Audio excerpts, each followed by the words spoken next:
parity, everybody talks about parity. Parity can be wonderful. It can be, but it can also give you the Miami Heat as a number 1 seed in the conference. I've said it all year. Great culture, great coach. Love Jimmy Butler. I don't know. I don't see it. I think Boston, unless Jimmy Butler wears a cape and is Superman, I don't think Miami can win another game in the series. I don't. So far, Butler scored 70 points in the series. The rest of the starters combined, 2 of them undrafted, have scored 74 points. Boston's got better talent, better shot creators, far more elite defenders. And, I mean, at one point, the Celtics went on a 17-0 run in a playoff game on the road. That's hard to do. And the minute the Celtics were healthy and equally rested, I said this in Game 1. Game 1s are tricky in a playoff series. Be careful about making definitive opinions because Miami had 3 more days rest. Miami was healthier. Also, the Celtics came off a very grueling physical series against a big, strong veteran team in Milwaukee. Now they're equally rested. Ran them off the floor. I also think Boston's big 3 of Jayson Tatum, Jaylen Brown, and Marcus Smart, they're smart guys. They've been in this league now 4 and 5 years. They get it. They have to win this series. Nobody thinks Miami's great. Everybody knows there's a reason. Your FanDuels, there's a reason. Vegas, Boston's going to win this series. Almost everybody picked Boston for a reason, even though Miami was the number 1 seed. Boston's better. They got better players. In 7 of the 8 quarters, Boston's been the better team. And then they had 1 disaster quarter. But it looked like last night, equally rested and healthy. It wasn't that close. Miami does have a chance to win this series, and it's the same chance Dallas has. They got to hit a ton of threes. And the three-point shot is the great equalizer in basketball. Sometimes the best team does not win a game, and sometimes a series. It is the great equalizer. And Miami was a very good three-point shooting team in the regular season. For whatever reasons, they're not shooting the three ball that well in the playoffs. So that's bad news for the Heat because it's their way to win. So far, we've watched some playoff games, right? It feels like to me the Celtics and the Warriors are the 2 best teams left. The Celtics, great coach, great culture, easily the best roster of defensive players. Tatum can defend. Marcus Smart's fantastic. Jaylen Brown's athletic and twitchy. Robert Williams. That's the best defensive team in the league. And over in the West, Golden State feels like the best offensive team. Steph and Clay, Jordan Poole. I was talking to the staff this morning.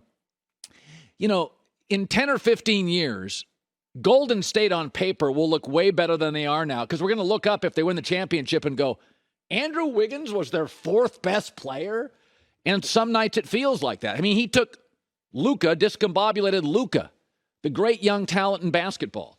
So the thing you have to worry about if you're the Warriors who completely dismantled Luka and the Mavericks, and what you have to worry about with the Celtics is the same thing. Those teams both know they're better. Golden State knows they got far more good players than Dallas. They know it. And Boston knows they're a lot more talented than Miami. And both now have blowout wins. So the key is for Boston and Golden State. Can you bring the intensity? Don't get overconfident. Because I've said this, there's an old bet in college football. The last 10 times teams have met in a bowl game after playing in the regular season, 8 out of the 10 times the team that lost in the regular season wins the bowl game. 9 out of 10, they win or they cover the spread. Why? It's hard to convince young athletes after you crush somebody that those guys can compete with you. So I think the Warriors in Boston are going to win this series. I think they face the same issue.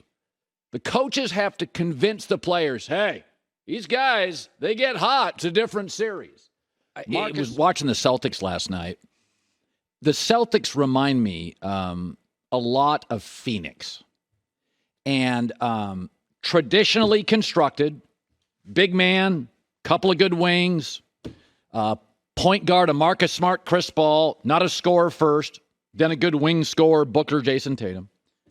Everybody coachable.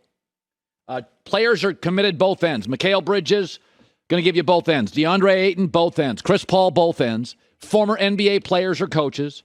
drafted and developed roster, very strong regular season team, no load management here. They play hard every night. The question with Phoenix was, when you face a great player, Steph or Luka, will your guy, Devin Booker, step up? And the feeling was no. And that's what I feel with Boston. When they meet either Steph or Luka in the finals, because I think they're going to win here, will Jayson Tatum be able to match him? And because when I look at Boston, I really see a lot of Phoenix. It's a traditionally drafted and developed team. That's the way it was before all this mobility stuff. You draft and develop. You're patient, 3 and 4 years. You may go and get a Chris Paul. You go and get like an Al Horford. You get a veteran presence, a guy who can hit a shot. That's kind of what they are. Coachable, two-way players, played hard every night. We're the number 1, 2 teams in the NBA this year, Boston and Phoenix, in blowout wins. They're committed. The chemistry's great. They know what they are. It's been years they're playing together. And the only question is, when you meet that great player, does your guy rise to it? And Devin Booker felt like didn't quite Game 7. And Tatum did with Giannis. Will he do it with Steph if they get past Jimmy Butler? But it's team basketball. It's old school basketball. You think all the time I like all the new stuff, but I've said this about the NBA.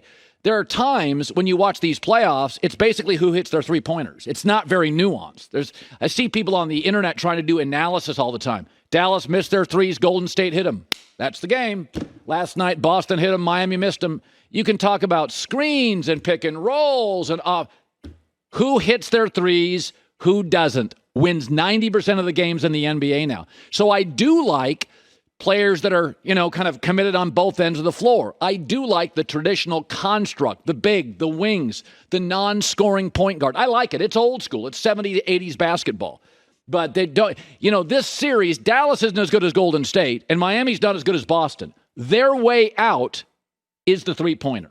I think Boston can win it without being great from 3. I think Golden State, the way they slash and cut, can win it without being great from 3. That's the only way Dallas is going to do it. That's the only way Miami's going to do it. They got to hit shots. A lot of them. A lot of threes in bunches. Hi, everybody. Thanks for watching. Subscribe here to get the latest from the show. Also, be sure to check out more of the best clips from The Herd or go watch a few segments from other shows on FS1.